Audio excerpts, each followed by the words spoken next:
Muy buenas noches, caminante de los sueños. Hoy te invito a que te acomodes, respires profundo y prepares tu mente para un viaje fascinante. Antes de comenzar, si disfrutas de estas historias que te acompañan hasta el descanso, recuerda darle un like a este video y suscribirte al canal.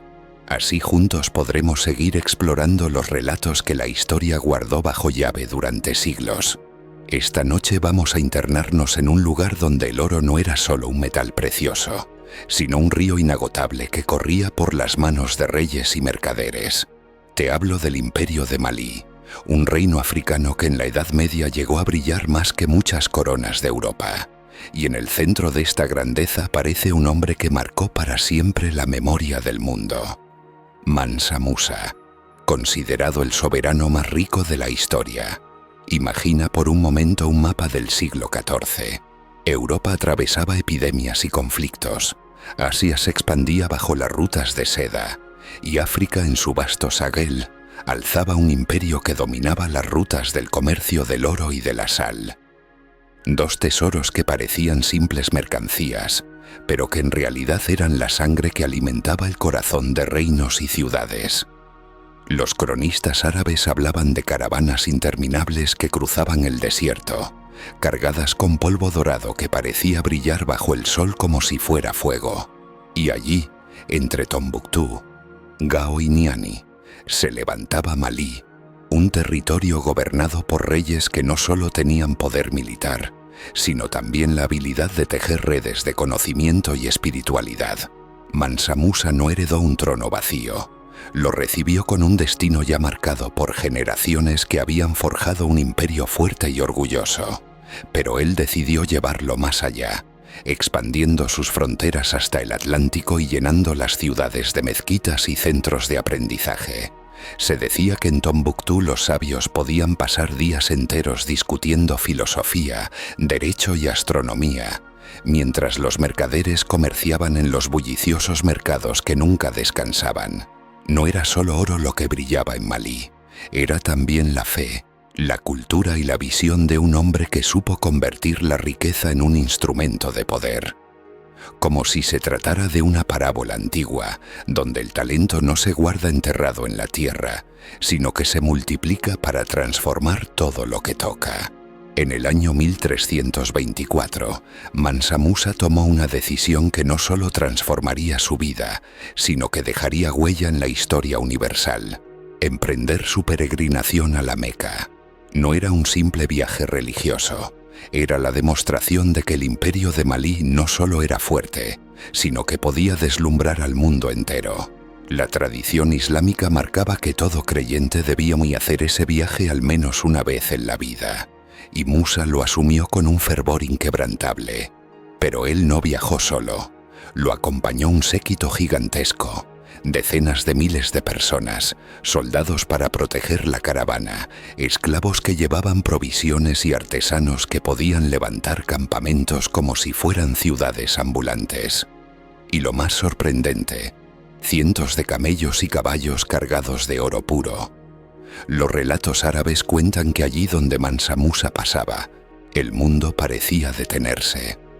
En el Cairo, por ejemplo, distribuyó tanto oro entre los pobres y en regalos a los mercaderes que el valor del metal se desplomó y tardó más de una década en estabilizarse.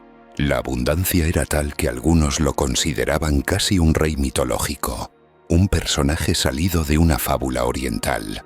Pero más allá de la ostentación, había un mensaje profundo en ese peregrinaje. Musa quería mostrar que Malí no era una tierra lejana y olvidada, sino un centro neurálgico de riqueza y fe. Cada moneda de oro entregada, cada mezquita visitada, era una declaración de poder. Piensa en la escena: caravanas interminables bajo el sol ardiente, el polvo del desierto elevándose en remolinos, y al frente un rey sereno, consciente de que cada paso lo acercaba no solo a la Meca, sino a la eternidad de la memoria humana. Era como aquel pasaje bíblico en el que José, tras años de prueba, se convierte en el guardián del trigo de Egipto, distribuyendo riquezas para sostener a naciones enteras. Mansa Musa se transformó en un José africano, portador de abundancia más allá de cualquier límite. Cuando Mansa Musa regresó de su peregrinación, no volvió como el mismo hombre que partió. Volvió con un prestigio multiplicado, con contactos diplomáticos que fortalecieron a su reino y con una visión más amplia del papel que Malí podía desempeñar en el mundo. Traía consigo arquitectos, eruditos y artesanos que había conocido en sus viajes. Entre ellos, uno que se volvió legendario, el arquitecto andalusí Abu Ishaq al-Sahili, a quien Musa encargó levantar algunas de las construcciones más emblemáticas de su imperio. Fue él quien diseñó la gran mezquita de Djinguereber en Tombuctú, un edificio que aún hoy se levanta como un símbolo de la grandeza cultural de Malí. Tombuctú, hasta entonces una ciudad importante pero discreta, se transformó en un faro de conocimiento. Musa invirtió enormes recursos en bibliotecas y escuelas coránicas, atrayendo a sabios de todas partes del mundo islámico. Se calcula que en su época de esplendor, las bibliotecas de Tombuctú llegaron a albergar cientos de miles de manuscritos, algunos de astronomía, otros de derecho, filosofía, matemáticas o medicina. Era como si el saber universal hubiera encontrado refugio en medio del Sahel. Los viajeros árabes, como Ibn Khaldún y otros cronistas, quedaron asombrados ante lo que vieron y escucharon. No era el África misteriosa que muchos imaginaban desde fuera. Era una civilización compleja, refinada, con un rey que no solo manejaba ejércitos y riquezas, sino también ideas. Las ciudades del imperio hervían de actividad. En los mercados se negociaba con oro, sal, telas, esclavos y especias, mientras en las plazas se discutían cuestiones de fe y política. Gao, Niani y sobre todo Tombuctú se convirtieron en puntos de referencia obligada para todo aquel que quería entender lo que significaba el poder africano en la Edad Media. Mansa Musa sabía que la verdadera riqueza no se limita a lo material. Por eso, más allá de su oro, dejó como herencia un modelo de reino donde la cultura, la fe y el comercio podían convivir como los pilares de una misma grandeza. En cierto modo, fue como la moraleja de una fábula antigua. El tesoro más valioso no es el que se guarda en cofres, sino el que se siembra en las mentes y en los corazones de un pueblo. Los últimos años de Mansa Musa fueron los de un rey maduro, consciente de que su tiempo en la tierra era limitado, pero también decidido a dejar un legado que hablara por él cuando ya no estuviera. Había levantado mezquitas, había multiplicado la fama de Malí en los confines del mundo conocido y había tejido una red de alianzas que mantenían a su imperio en la cima. Se cuenta que hacia mediados de la década de 1330, su salud comenzó a debilitarse. El peso de los años y la responsabilidad de gobernar un territorio tan vasto pasaban factura. Aún así, su autoridad seguía siendo incuestionable. Los súbditos lo veían como un monarca justo y devoto, alguien que había sabido equilibrar la riqueza material con la fe religiosa. Al acercarse el final de su vida, Musa nombró sucesor a su hijo Magán I. Era un movimiento lógico, pero también arriesgado, pues no todos confiaban en que pudiera mantener la estabilidad que había caracterizado el reinado de su padre. Algunos cronistas árabes incluso sugieren que Musa abdicó en vida para asegurar una transición ordenada, aunque los detalles exactos siguen siendo discutidos por los historiadores. Lo cierto es que, hacia 1337, la voz de Mansa Musa se apagó, pero su eco continuó resonando. Su muerte no fue simplemente el fin de un rey, sino el inicio de una nueva etapa para el imperio de Malí.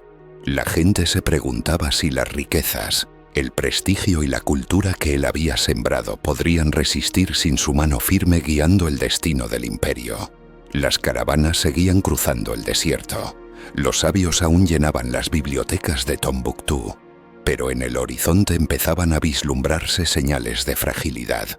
La sucesión de poder nunca es sencilla, y menos en un imperio donde la abundancia podía despertar ambiciones ocultas. En ese tránsito incierto, la figura de Musa se fue convirtiendo en leyenda. Como aquellos reyes antiguos que al morir eran recordados más allá de lo humano, Su nombre quedó grabado en la memoria como el del soberano que había llevado a Malí a lo más alto. Después de la partida de Mansa Musa, el imperio de Malí seguía siendo un coloso en África Occidental, pero la sombra de su ausencia era imposible de ignorar. Su hijo, Magán I, heredó un reino lleno de riquezas y prestigio, aunque también cargado de desafíos. Gobernar no era simplemente sentarse en un trono bañado en oro, era sostener las rutas comerciales, controlar a los clanes poderosos y mantener un equilibrio delicado entre tradición y fe. Durante un tiempo, Malí logró conservar parte de su esplendor. Tombuctú seguía siendo un faro de conocimiento y Gao continuaba atrayendo mercaderes de todo el mundo islámico. Los manuscritos circulaban, las caravanas atravesaban el Sahara como venas que mantenían vivo el cuerpo del imperio, y las mezquitas alzaban sus torres de barro y madera hacia el cielo ardiente del Sahel. Pero poco a poco comenzaron a aparecer fisuras. El poder central ya no era tan fuerte, y las provincias más alejadas empezaron a mostrar señales de independencia. Los reinos vecinos, que habían mirado con respeto y cierta envidia a Musa, ahora veían una oportunidad para ganar terreno. La riqueza que alguna vez fue un muro de fuerza podía volverse una tentación peligrosa. Los cronistas cuentan que en esos años, mientras Malí trataba de mantener su grandeza, los relatos sobre Musa seguían circulando como si fueran parábolas. Algunos decían que había sido tan rico que podía convertir el polvo en oro. Otros lo describían como un rey justo que había protegido a su pueblo como un pastor protege a sus ovejas. Cada generación que lo recordaba añadía un detalle, como si el mito necesitara crecer para llenar el vacío que la realidad empezaba a dejar. Era como escuchar la moraleja de una fábula interminable. Incluso el más grande de los imperios puede tambalear si su fuerza depende demasiado de un solo hombre. Y sin embargo, Malí no cayó de golpe. Siguió brillando, aunque su luz empezaba a titilar bajo los vientos cambiantes de la historia. Con el paso de las décadas tras la muerte de Mansa Musa, el imperio de Malí siguió siendo una potencia, pero ya no era aquel gigante inquebrantable que dominaba sin discusión. Nuevos actores comenzaron a entrar en el escenario africano, y cada uno de ellos presionaba desde un flanco distinto, como si el destino del imperio estuviera siendo puesto a prueba por fuerzas externas y también internas. Al norte, los comerciantes árabes continuaban atravesando el Sahara, pero ya no con la misma sumisión que en tiempos de Musa. Ahora negociaban con más dureza, conscientes de que el poder central de Malí no era tan sólido. Al este, en las tierras del Níger, se alzaban reinos como el de Gao, que poco a poco empezaba a mostrar sus dientes y aspiraba a ocupar el lugar que alguna vez fue exclusivo de Malí. En el Atlántico, aunque todavía lejanas, empezaban a aparecer las sombras de los exploradores europeos. Portugueses y castellanos tanteaban las costas africanas, buscando rutas directas hacia el oro y las especias. Malí, aunque poderoso, no podía ignorar que el mundo estaba cambiando y que nuevas fuerzas externas se cernían sobre su riqueza. Dentro del propio imperio, las tensiones aumentaban. Los gobernadores de las provincias más distantes reclamaban autonomía. Algunos grupos étnicos, integrados a la fuerza durante las conquistas de Musa, nunca se habían olvidado del todo su independencia, y veían en los tiempos posteriores a su muerte la oportunidad de recuperar parte de su libertad.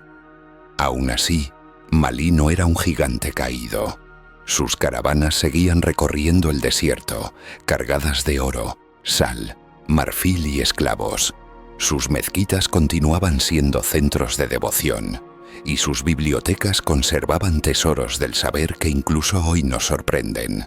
El imperio resistía, como un árbol centenario que todavía mantiene su copa alta, aunque el viento comienza mi quinto a sacudirlo con más fuerza de la que puede soportar. En ese delicado equilibrio, el recuerdo de Mansa Musa seguía siendo el escudo invisible del reino. Muchos gobernantes posteriores invocaban su nombre para legitimar su poder, como si al pronunciarlo pudieran absorber un poco de su prestigio. Pero la historia caprichosa como siempre, tenía otros planes, y pronto Malí tendría que enfrentarse a desafíos aún más intensos que pondrían en jaque todo lo que Musa había construido. Mientras el imperio de Malí luchaba por mantener su influencia, al este comenzaba a surgir un nuevo protagonista en la historia de África Occidental, el imperio Songhai. Este reino, más joven y ambicioso, empezó a consolidar poder bajo líderes visionarios que comprendían que la riqueza y la estrategia militar eran la clave para desafiar a cualquier gigante. Songhai aprendió de Malí. Observó cómo Musa había convertido el oro en un instrumento de prestigio y cómo las ciudades de Tombuctú y Gao podían ser centros de poder no solo económico, sino también cultural y religioso. Pero Songhai tenía algo que Malí ya empezaba a perder: impulso y energía renovada. Sus ejércitos eran ágiles, sus líderes audaces y sus comerciantes dispuestos a arriesgarlo todo por expandir su influencia. Las tensiones entre ambos imperios no eran solo políticas, eran también simbólicas. Cada caravanero que cruzaba el Sahara debía decidir a qué reino entregaría tributos, y las rutas comerciales se convirtieron en un tablero de ajedrez donde la riqueza era la ficha más valiosa. Mientras Malí resistía gracias al prestigio de su historia y la memoria de Mansa Musa, Songhai avanzaba con paso firme, creciendo en territorio, población y comercio.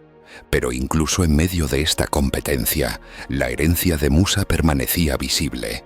Las mezquitas, bibliotecas y mercados de Malí seguían siendo ejemplo de organización y riqueza, inspirando tanto respeto como envidia. La memoria de aquel rey legendario seguía siendo un escudo y al mismo tiempo un recordatorio de lo que había que proteger. En este momento de transición, África Occidental se encontraba en un delicado equilibrio, un imperio en declive que aún brillaba con fuerza, y uno en ascenso que pronto reclamaría su lugar bajo el sol. Las decisiones de los líderes, la lealtad de los mercaderes y la voluntad de los pueblos determinarían si la grandeza de Malí seguiría vigente o si cedería terreno al empuje de Songhai. Aunque el poder militar y económico comenzaba a desplazarse, el legado de Malí brillaba con fuerza en el ámbito cultural y educativo. Las ciudades que Musa había engrandecido seguían siendo faros de conocimiento, y las lecciones aprendidas durante su reinado no se perdieron con su muerte. Tombuctú en particular se consolidó como un verdadero centro intelectual, donde los eruditos discutían filosofía, matemáticas, astronomía, medicina y derecho islámico. Las madrazas y bibliotecas continuaban recibiendo manuscritos traídos de Marruecos, Egipto y Arabia. Algunos documentos eran copias únicas de textos clásicos, preservados gracias a la meticulosa dedicación de los escribas locales. En estas aulas, jóvenes de todo el imperio podían aprender no solo sobre religión, sino también sobre el mundo que los rodeaba, descubriendo mapas, constelaciones y secretos de la naturaleza. Mientras tanto, en el sur y el este, el imperio Songhai observaba con atención. Reconocía que la fuerza de Malí no residía únicamente en el oro, sino en la educación y la organización de sus ciudades. Así, los líderes de Songhai comenzaron a imitar ciertas estrategias, desarrollando sus propias escuelas y promoviendo la alfabetización y el comercio de manuscritos. Esto creó una dinámica fascinante. Mientras Malí mantenía su prestigio histórico y cultural, Songhai absorbía su experiencia para convertirse en un competidor aún más formidable. La vida cotidiana en Malí seguía reflejando la grandeza de su pasado. Los mercados bullían de actividad, no solo con oro y sal, sino con libros, pergaminos y herramientas de aprendizaje. Los ciudadanos, conscientes de la importancia de la educación, cuidaban de las bibliotecas como si fueran tesoros tan valiosos como los cofres de oro de Musa. Y aunque el brillo de la riqueza empezaba a disminuir frente al ascenso de Songhai, la luz del conocimiento permanecía intacta, iluminando a generaciones enteras que continuarían escribiendo la historia de África Occidental. Era un recordatorio poderoso de que un imperio no se mide solo por el oro que posee, sino por la sabiduría que transmite. En cada rincón de Tombuctú, Gao y Niani, la memoria de Mansa Musa seguía viva, enseñando que la verdadera riqueza se encuentra tanto en la mente como en el corazón. Con el paso de los años, la transición de poder comenzó a hacerse evidente. Malí, aunque todavía un imperio respetado, ya no era el centro indiscutible de África Occidental. Songhai, con su liderazgo audaz y su ejército ágil, empezó a consolidar su dominio en las fronteras del este y del sur. La rivalidad no se manifestaba siempre en batallas abiertas. Muchas veces era un juego sutil de influencia, comercio y alianzas estratégicas.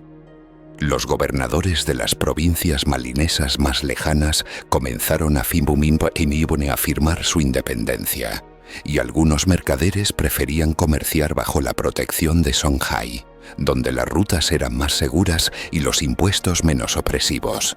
Sin embargo, incluso en este declive parcial, Malí conservaba una ventaja intangible: su prestigio histórico. Los nombres de Mansa Musa y sus sucesores todavía inspiraban respeto y cautela entre aliados y enemigos. Songhai aprendió a aprovechar estas fisuras. Sus líderes, observando la administración de Malí, comenzaron a mejorar sus propios sistemas de recaudación, justicia y organización de ciudades. Gao se convirtió en un centro neurálgico similar a Tombuctú, mientras que Yene se fortalecía como punto clave para el comercio de oro y sal. Era un juego de equilibrio, donde la memoria de Musa y el esplendor de Malí aún marcaban la pauta, pero la energía y la ambición de Songhai impulsaban la región hacia un nuevo capítulo. A pesar de todo, la cultura y la educación malinesas seguían irradiando influencia. Los sabios de Tombuctú no solo enseñaban a sus ciudadanos, sino que también inspiraban a los eruditos de Songhai.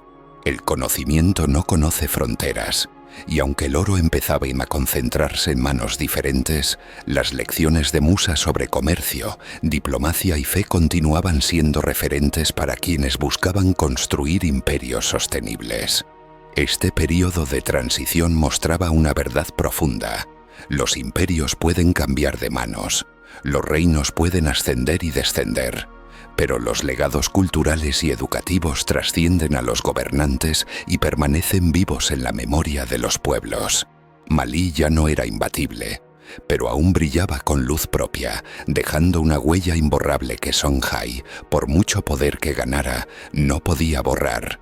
Con el tiempo, el imperio Songhai terminó consolidándose como la nueva potencia de África Occidental, pero la grandeza de Malí nunca desapareció. Sus ciudades, bibliotecas y mezquitas continuaron siendo faros de conocimiento y fe. Cada calle de Tombuctú, cada pergamino guardado, cada historia contada sobre Mansa Musa recordaba que la verdadera riqueza de un reino no reside únicamente en el oro que posee, sino en el legado que deja en la mente y el corazón de su gente. Malí nos enseñó que un líder visionario puede transformar no solo su época, sino el curso de la historia, que la educación, la cultura y la devoción son tesoros que perduran más allá del tiempo, y que el impacto de un imperio se mide tanto por sus logros tangibles como por la inspiración que deja a quienes vienen después. Mansa Musa, con su sabiduría y su fe, sigue siendo un ejemplo de cómo la grandeza puede ir más allá de la riqueza material, dejando un eco que todavía resuena en la memoria de África y del mundo. Así, la historia del imperio de Malí y Mansa Musa nos recuerda que cada persona, cada acción y cada elección tiene el poder de transformar su entorno, y que incluso en los momentos de transición o pérdida, el legado de quienes nos precedieron puede iluminar el camino hacia un futuro más brillante. Si disfrutaste esta historia y quieres seguir explorando los relatos más fascinantes del pasado, no olvides darle like a este video y suscribirte al canal. Aquí, cada noche, te llevaremos a descubrir nuevas historias que te acompañarán hasta el sueño, mientras viajamos juntos por los imperios, reyes y leyendas que moldearon nuestra historia.